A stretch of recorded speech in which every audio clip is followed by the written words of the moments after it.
They're on our national emblem, cuddled by celebrities, and stamped on our money. These fame-hogging stars of the animal kingdom have long overshadowed so many other Australian creatures.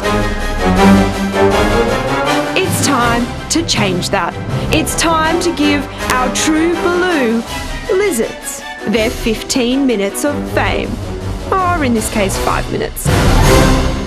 So without further ado, let's meet another iconic Australian, this little lady. Tell us about her. Okay, so this is Rose. She's our shingleback lizard. Shingleback, and I assume that relates to these awesome scales. Absolutely, okay. So there are a bunch of overlapping scales. Yeah. And this one you'll find out west in the hot, dry parts of Central Australia, Western Queensland basically. So is that to blend in with the desert, these scales? Absolutely, yeah, absolutely. Yeah. Okay, so they've got superb camouflage. Now, they're not all the same colour.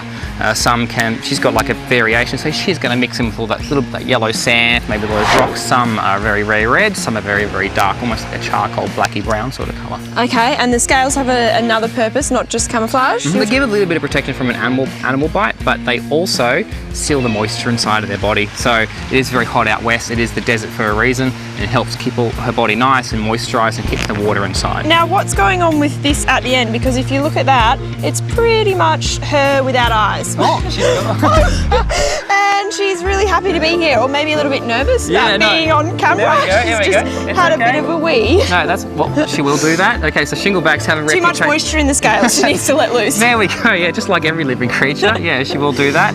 Shinglebacks have a really good reputation for going to the toilet when you're holding them. Oh, lovely. I'm probably holding a bladder right now. That's not very nice, Rosie, sorry. No, that's okay, it's just what they do, okay? But yes, that tail, just near her bottom, her cloaca, it does act as like a camouflage.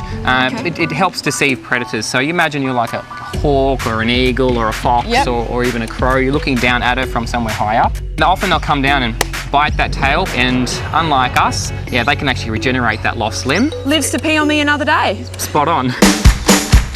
Walking the hypothetical red carpet next is one huge lizard, the goanna. These are amongst one of our toughest animals in Australia, and they've got a well-deserved reputation for it. And they've got incredible temper on them. Why are they so angry?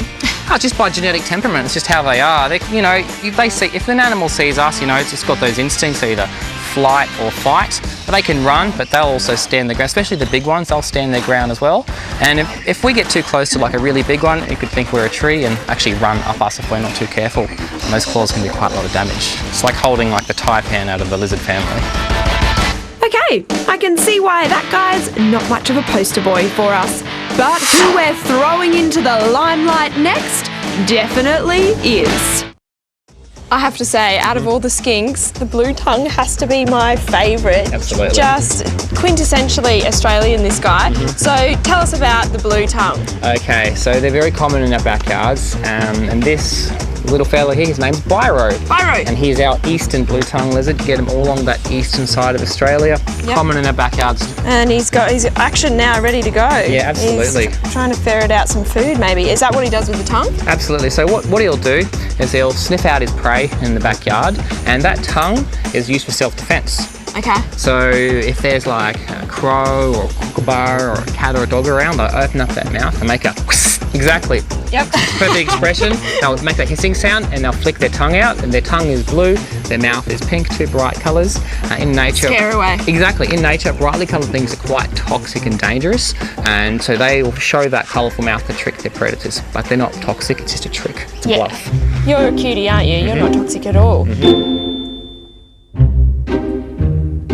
So next time you see one of these often overlooked Aussies, give him a nod.